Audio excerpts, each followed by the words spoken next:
प्रेम से बोलिए मंगलमय भगवान की जय हो। अब मैं आप लोगों को माता देवहूति और भगवान कपिल की कथा सुनाने जा रही हूँ। ध्यानपूर्वक सुनिएगा।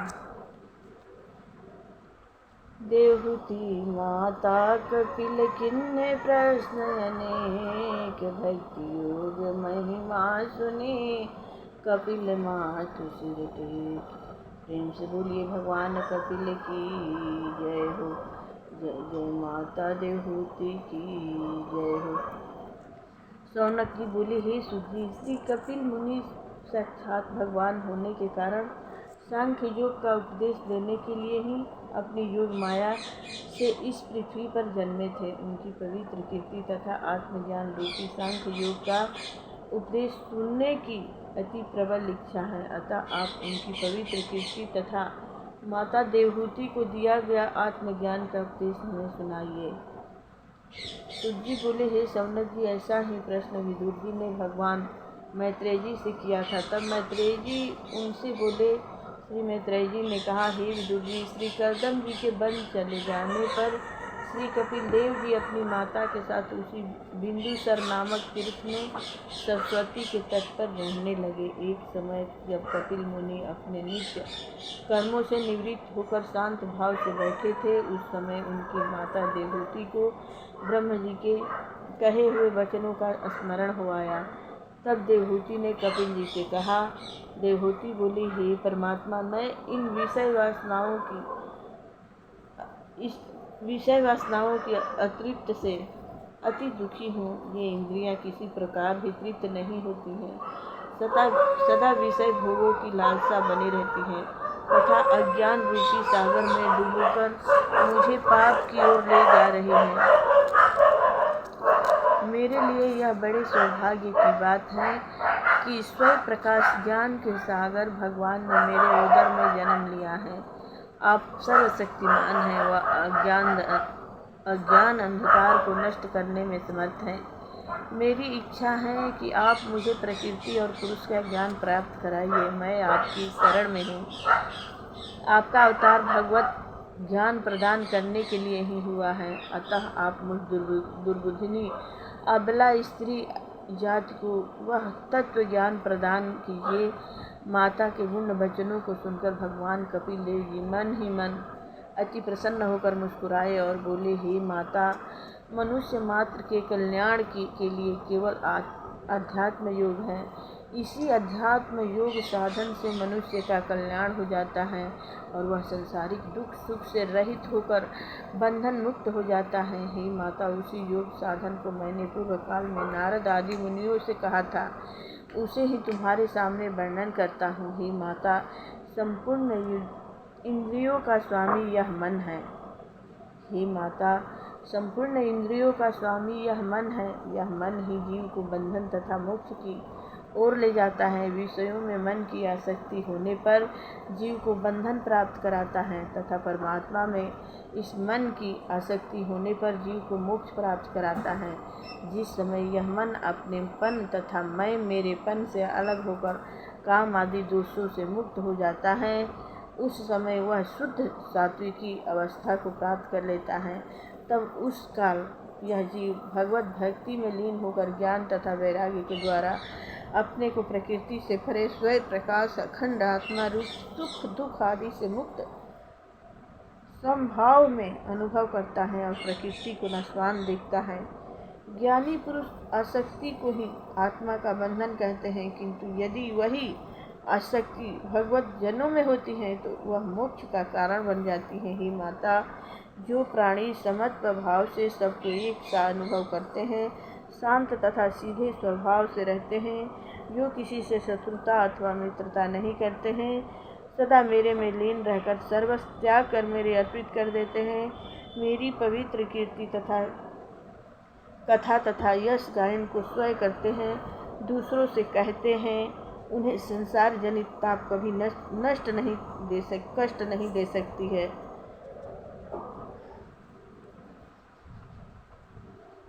उन महापुरुषों के सत्संग से मेरी उत्तम कथाओं का अमृत प्राप्त होता है, जिसके द्वारा भक्ति योग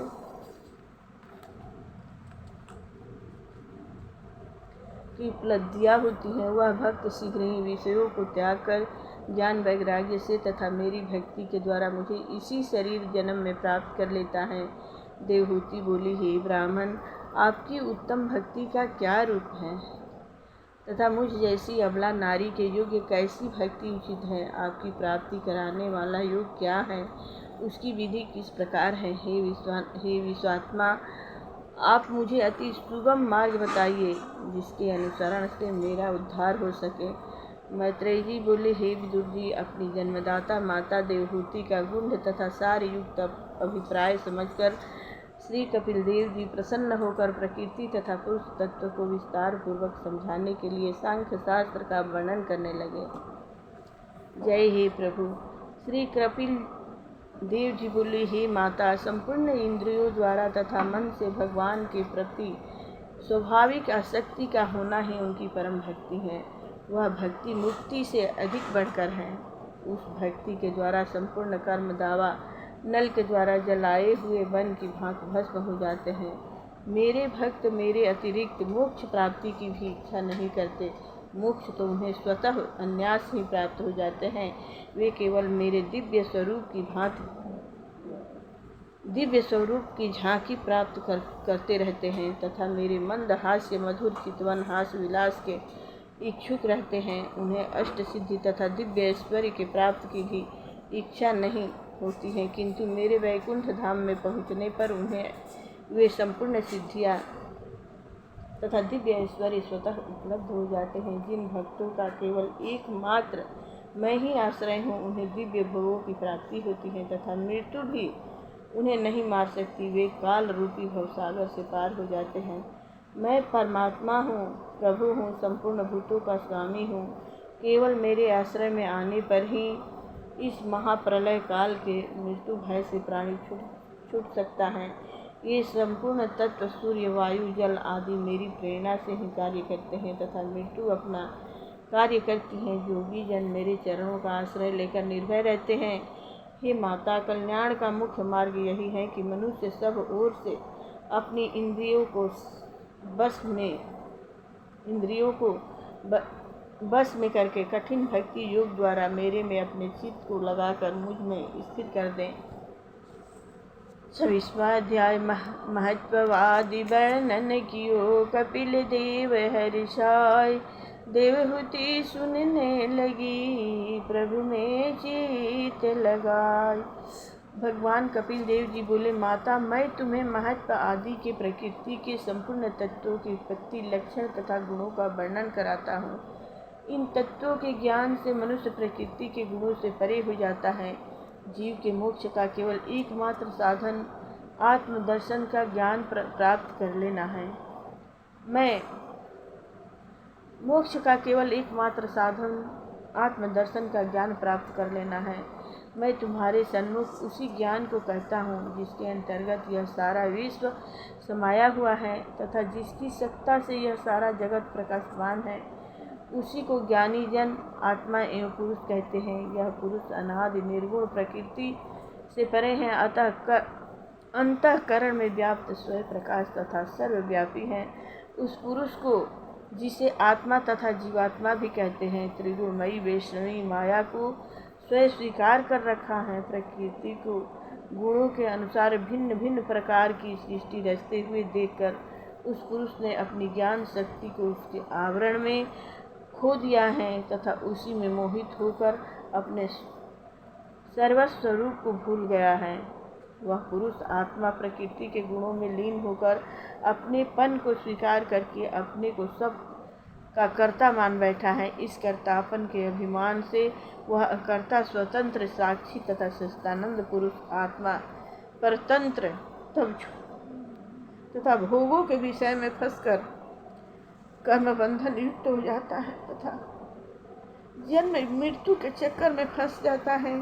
उस पुरुष के आत्मा कार्य रूप शरीर, कारण रूपी इंद्रिय और कर्ता रूप इंद्रियों के अधिष्ठाता देवताओं में अपनेपन का आरोप मान लेना यह प्रकृति का ही मुख्य कारण है, क्योंकि उस प्रकृति ने उसकी ज्ञान शक्ति को अपने आवरण में आच्छादित कर दिया है। अतः वह अपने वास्तविक रूप को भूल गया है, किंतु वास्तव में पुरुष आत्मा प्रकृति से परे है। अज्ञानवश वह पुरुष प्रकृति के गुणों में मोहित होने के कारण अपने को प्रकृति में स्थित मान लेता है तथा दुख सुखों का अनुभव करने लगता है। इसका अर्थ यह है कि भोगत्व तथा कार्य तत्व आदि सभी अहंकार के कारण है, किंतु फिर भी जितने विकार हैं वे जड़ में ही होते हैं। इसलिए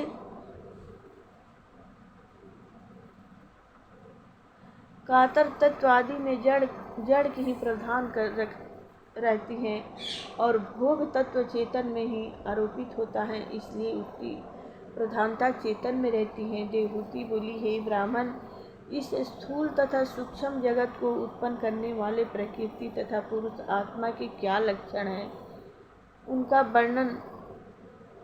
उनका वर्णन आप मुझसे करिए। श्री कपिल देव जी बोले, हे माता, जो त्रिगुण आत्मक हैं, अव्यक्त हैं, कार्य कारण रूप तथा नित्य हैं, संपूर्ण जगत का आश्रय हैं, उस प्रधान तत्व को ही ज्ञानी जनों ने प्रकृति कहा है। 5 महाभूत, 5 तन्मात्राएं, 10 इंद्रियां तथा 4 अंतःकरण, इस प्रकार इन 24 तत्वों को पंडित लोगों ने प्रकृति को उत्पन्न करने वाला ब्रह्म कहा है। आकाश, वायु, तेज, जल, पृथ्वी ये 5 महाभूत माने गए हैं तथा शब्द, स्पर्श, रूप, रस, गंध ये 5 तन्मात्रा कही गई हैं। कान, त्वचा, नेत्र, जिह्वा, नाक, मुख, हाथ, पैर, लिंग, गुदा यह 10 इंद्रियां मानी गई हैं और मन, बुद्धि, चित्त तथा अहंकार ये 4 अंतःकरण के रूप हैं। संकल्प, निश्चय, चिंता तथा अहंकार ये 4 अंतःकरण के रूप हैं। संकल्प, निश्चय, चिंता तथा अभिमान ये 4 वृत्तियां के गुण हैं। तत्वज्ञानी पुरुषों ने इन 24 तत्वों का ही निरूपण किया है। 25वां तत्व चेतन शक्ति रूप परमात्मा है, जो प्राणियों के भीतर जीव रूप से तथा बाहर काल रूप से समाया हुआ है। जब आदि पुरुष भगवान ने संपूर्ण प्राणियों के उत्पत्ति स्थान रूपी अपनी माया में चेतन शक्ति रूपी अपने वीर्य को प्रविष्ट किया, तब उस वीर्य के तेज से महत्व की उत्पत्ति हुई। उस महत्व ने प्रलयकालीन अंधकार को पीकर तेज को प्रकट किया। हे माता, अब मैं तुम्हें चतुर्भुज की उपासना सुनाता हूँ। जो भगवान की प्राप्ति का स्थान चित्त है, उसी को ज्ञानी जन महत्व कहते हैं तथा उसी चित्त में वासुदेव निवास करते हैं। इस महत्व को ही अध्यात्म रूप से चित्त कहते हैं तथा अधिभूत में महत्व कहते हैं।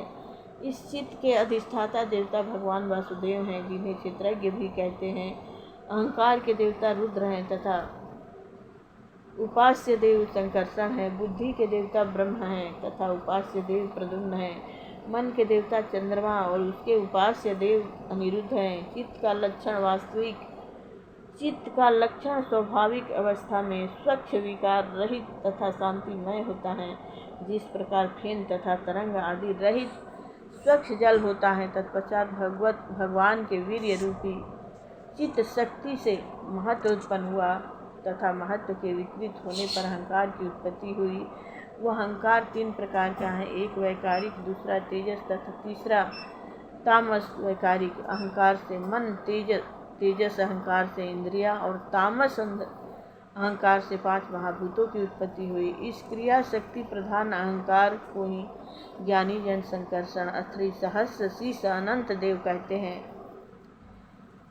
यह अहंकार देवता रूप होने से, कर्ता इंद्रिय रूप होने से, कारण एवं पंचभूत रूप होने से कार्य के लक्षणों वाला है। सत्व, रज, तम आदि गुणों के अनुसार शांत, घोर तथा गुण लक्षणों वाला भी है। ऊपर कहे हुए वैकारिक अहंकार के विकार से मन उत्पन्न हुआ, जिससे संकल्प, विकल्प तथा कामनाएं उत्पन्न हुई। मन को बस में करने के लिए इसके अधिष्ठाता देवता अनिरुद्ध की आराधना करनी चाहिए। तत्पश्चात तेजस अहंकार के विकृत होने पर बुद्धि तत्व की उत्पत्ति हुई, जो वस्तुओं का विशेष ज्ञान कराता है, इंद्रियों से कार्य कराता है। स्मृति, निद्रा, निश्चय आदि सभी बुद्धि के कार्य हैं। इस बुद्धि तत्व के आराध्य देव प्रद्युम्न हैं।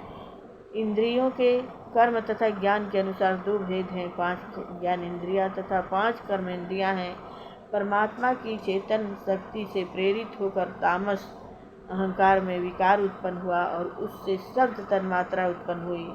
शब्द तन्मात्रा से अहंकार तथा श्रोतेंद्रिय प्रकट हुई, जिसके द्वारा शब्द का ज्ञान होता है। इस शब्द तन्मात्रा से उत्पन्न आकाश तत्व में विकार उत्पन्न होने से स्पर्श तन्मात्रा उत्पन्न हुई।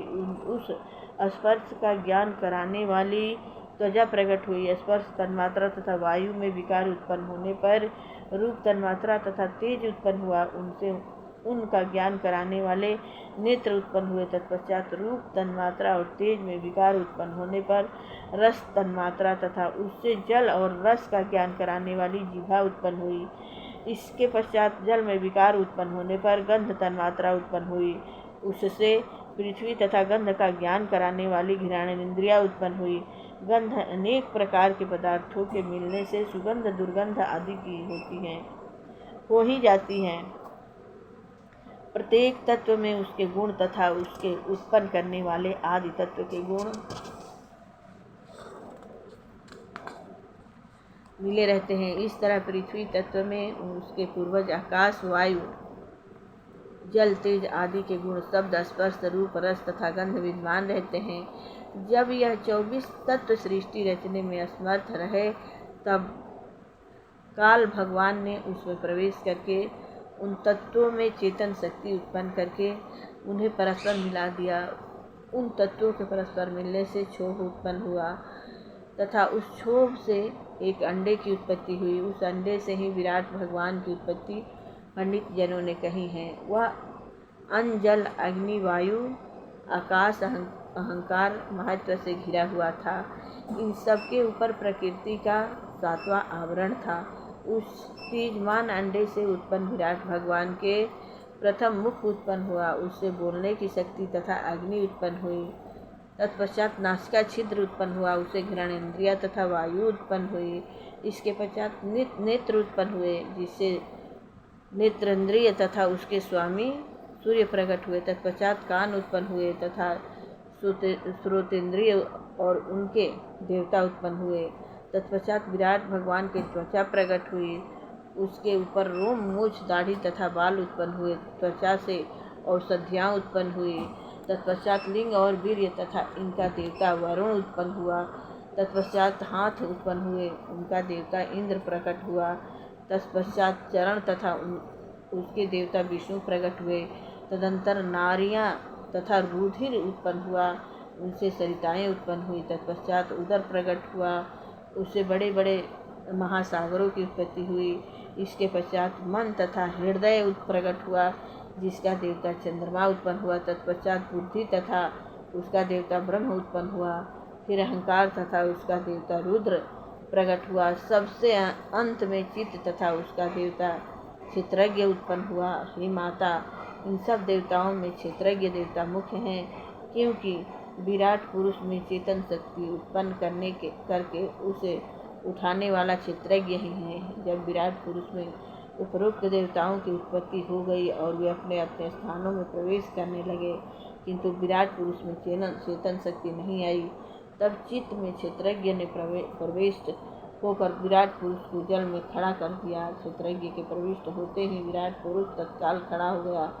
इसलिए हे माता, उसी क्षेत्रज्ञ का चिंतन बुद्धि द्वारा करनी चाहिए। प्रेम से बोलिए मंगलमय भगवान की जय हो। माता देवहूति की जय हो। जय हो भगवान कपिल मुनि की जय हो। जय जय राम कथा, जय श्री कृष्ण कथा। जिसे श्रवण कर मिट जाता है, जिसे श्रवण कर मिट जाता है जन्म जन्म का व्यथा। जय जय राम कथा, जय श्री कृष्ण कथा। आरती श्री भागवत जी की, आरती श्री भागवत जी की। करत पवित्र भावना ही की, श्री नारायण मुख की वाणी। पढ़ते ब्रह्मा और ब्रह्माणी, शंकर पार्वती सुख माने। कृष्ण कथा सुख धाम हरि की।